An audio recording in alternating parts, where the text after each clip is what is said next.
का स्मरण कर कांता चक्र का स्मरण कर शिव और नारायण का नाम लेकर एक बेलपत्र, एक शमी पत्र, एक श्वेत पुष्प, एक लाल पुष्प दोनों हाथ में लेकर भगवान शंकर के अशोक सुंदरी के स्थान पर अगर समर्पित करा जाए तो संपदा की भी कमी नहीं आती। वो कांता चक्र है जो नारायण के हाथ में,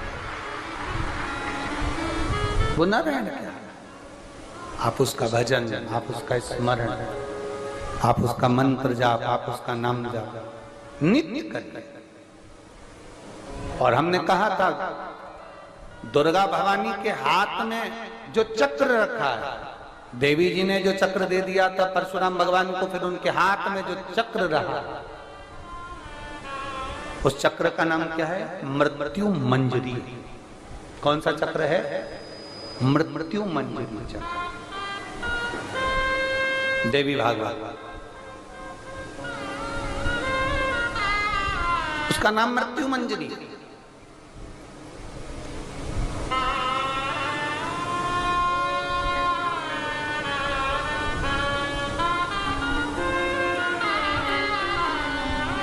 थोड़ा व्यासपीठ से बोलना उत्तम नहीं लग रहा है, पर फिर भी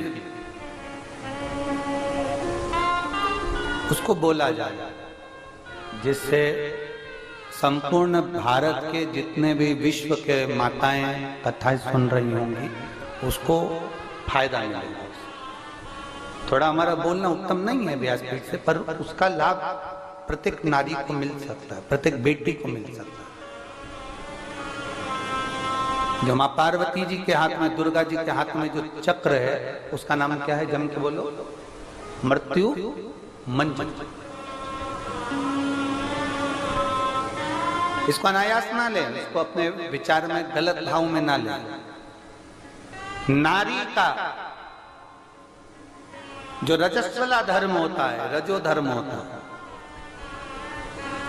नारी जो 7 दिन 5 दिन कार्य नहीं करती, रजो धर्म का जो उसका समय होता है, रजस्वला समय होता है, उस रजस्वला समय में कभी नारी के कोई प्रॉब्लम आ जाती है, कोई प्रॉब्लम आ जाती है, कोई परेशानी आ जाती है, कभी गर्भाशय में गांठ पड़ जाती है, कभी उसका रजो धर्म नहीं आ पाता, कभी रजो धर्म आता है तो निरंतर आता है। तो उस समय पर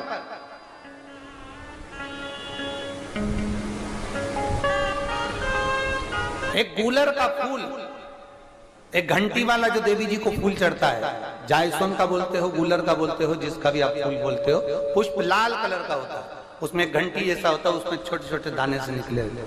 केवल एक पुष्प मां भवानी को, जिस स्थान पर भगवान शंकर का शिवलिंग रखा हुआ है, ये जलाधारी जो है माता पार्वती जी का हस्त कमल है, किसी भी स्थान पर बैठकर एक पुष्प समर्पित कर कर मृत्यु मंजरी चक्र का स्मरण कर कर अगर नारी उस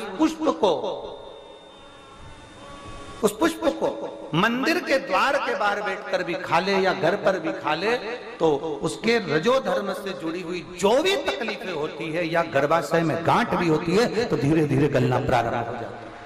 उस मृत्यु मंजरी चक्र का स्मरण बड़ा ये थोड़ा सा लोगों को लगेगा, बताओ महाराज जी कहाँ का विषय लेकर बैठ गए, पर संपूर्ण भारत की मेरी जीजियों के लिए ये प्रयोग बहुत जरूरी, संपूर्ण मन को सुखता प्रदान करता, आनंदता प्रदान करता।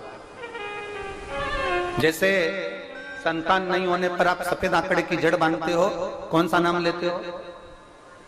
तुम रुकेश्वर महादेव का। तुम रुका जी का नाम लेते हो, 21 बार घुमाते हो, कमर पर बांध लेते हो, संतान का सुख प्राप्त हो जाता है। ऐसे मृत्यु मंजरी चक्र का स्मरण, जब जब नारी को कोई तकलीफ आ रही है, डॉक्टर ने बोल दिया गर्भाशय में गठान पड़ गई, गर्भाशय में गांठ पड़ गई है, रसोली पड़ गई है, उस समय पर आपको स्मरण होना चाहिए, उस समय पर आपका स्मरण होना चाहिए। थोड़े दिन प्रयोग करिए और प्रयोग करने के बाद पत्र में लिखकर भी भेजना कि फल उसका फर्क पड़ा कि नहीं पड़ा, हमको भी तो मालूम पड़े। कौन सा चक्र है? मां पार्वती जी के हाथ में, मां दुर्गा जी के हाथ में, भवानी के हाथ में। जम के बोलिए, सब बोलिए, सारे पंडालों के लोग, मृत्यु मंजरी वो चक्र है भवानी के हाथ में, दुर्गा के हाथ में, देवी के हाथ में। और जैसे शंकर पर चढ़ी हुई बेलपत्र, शंकर पर चढ़ा हुआ जल हमारे शरीर के रोग एक पत्र है। रावण क्या करता था? रावण ने अपने शीश काट कर दिए, रावण ने तप करा, रावण ने साधना करी, रावण ने तपस्या करी, बहुत करी, पर भगवान प्रसन्न नहीं हुए। तब रावण ने आखिरी एक बिंदु अपनाया। रावण पार्थिव शिवलिंग का निर्माण करता था, पूजन करने बैठ जाता था। शंकर भगवान को आकर उसे वर देना ही पड़ता था। 3 दुर्वा, एक गणेश जी की जगह, एक अशोक सुंदरी की जगह, एक षडानंद कार्तिकेय जी की जगह। यहां से पानी बहता है, इसके ठीक विपरीत में यहां 3 बेलपत्र, तीनों रख दीजिए। 3 आखा चावल, 3 अक्षत। आखा चावल जानते हो? पूजन कर लो जिस दिन तुम्हारा मन करे। कोई तिथि, कोई वार, कोई दिन, कोई समय, कोई घड़ी, कोई पल, कुछ मत देखो। विवाह कर कर माता पार्वती जी अपने कैलाश धाम पर आई थी और माता पार्वती जी ने पहली बार भगवान शंकर के विवाह होने के बाद पहली बार पार्वती जी ने शिवलिंग का निर्माण किया। और ध्यान रखें मेरी बेटियां, ध्यान रखें मेरे बेटाएं, मेरी माताएं इस बात का ध्यान रखें, बेटियां ध्यान रखें, मेरी माताएं ध्यान रखें, मेरे भाई ध्यान रखें। जिस दिन तुम्हारा मन करे, जिस दिन तुम्हारा दिल करे, उस दिन घर में पार्थिव शिवलिंग का निर्माण कर लिया करो। जिस दिन तुम्हारा दिल कर जाए कि आज मेरा मन है मैं पार्थिव शिवलिंग बनाऊं, गमले में से मट्टी लो, खेत में से मट्टी लो, जहां से मट्टी ले सकते हो।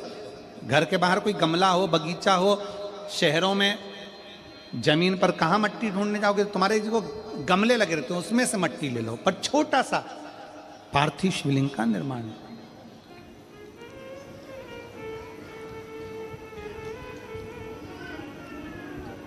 समझ लेना जरा, तुमने पार्थिव शिवलिंग बनाया, जलाधारी बनाई,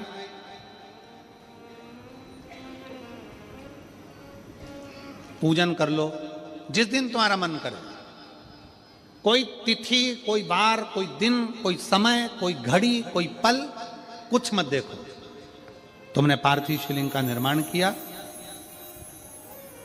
3 आखा चावल, 3 अक्षत। आखा चावल जानते हो? साबूदाना, आखा चावल। 3 चावल के दाने, एक गणेश जी की जगह, एक अशोक सुंदरी की जगह, एक षडानंद कार्तिकेय जी की जगह। 3 चावल दाने। 3 दुर्वा, एक गणेश जी की जगह, एक अशोक सुंदरी की जगह, एक षडानंद कार्तिकेय जी की जगह। 3 बेलपत्र, जहां पर माता पार्वती जी का आपने ये जलाधारी बनाई है, उसी जलाधारी पर हो गए। आपने अगर 2 या 3 बार कभी भी तुम्हारा मन करा कर लिया, आपको खुद लगेगा कि मेरे घर में संपदा कैसे बढ़ रही है और कार्य कैसे सिद्ध हो रहा है। यहां से पानी बहता है, इसके ठीक विपरीत में यहां 3 बेलपत्र, तीनों रख दीजिए। और छोटा सा कलश हो या बड़ा सा कलश हो, 3 लोटा जल यहां बैठकर, जहां पर आपने बेलपत्ती रखी है उसी के वहीं पर बैठकर इस शिवलिंग पर 3 लोटा जल धीरे धीरे अपने मन की कामना कर कर, बाबा आज मैं दुखी हूँ, बाबा मुझे ये तकलीफ है, बाबा मेरे बच्चे ये काम में गए हैं, बाबा ऐसा है। 3 लोटा जल बाबा को धीरे धीरे अपने भाव कहकर, फिर तुम्हारे पास में जो पूजन का सामान हो वो चढ़ाकर बाबा की आरती कर कर दिया लगा दो। जब दिया ठंडा हो जाए उस शिवलिंग का विसर्जन कर दो। आप पाओ शिव आराधना में, भगवान शंकर की शिव भक्ति में, भगवान शंकर की अविरल भक्ति में पार्थिव शिवलिंग का निर्माण और पार्थिव शिवलिंग की पूजन हमें बल प्रदान करती है। माता पार्वती जी ने पार्थिव शिवलिंग का निर्माण किया। शिव जी ने देखा पार्वती जी को कि पार्वती जी पार्थिव शिवलिंग का निर्माण कर रही, तो शंकर जी ने पूछा, पार्वती तेरी शादी नहीं हो रही थी, इसलिए तूने पार्थिव शिवलिंग का पूजन करा, तू चाहती थी मुझे, मुझसे विवाह करना चाहती थी, इसलिए पार्थिव शिवलिंग का पूजन करा। अब क्या चाहती है? अब तो मैं तुझे मिल गया, अब तो मैं तुझे प्राप्त हो गया, अब तुझे क्या चाहिए? अब तुम मुझसे चाहती क्या है? पार्वती जी ने हाथ जोड़कर भोलेनाथ जी से विनय करा,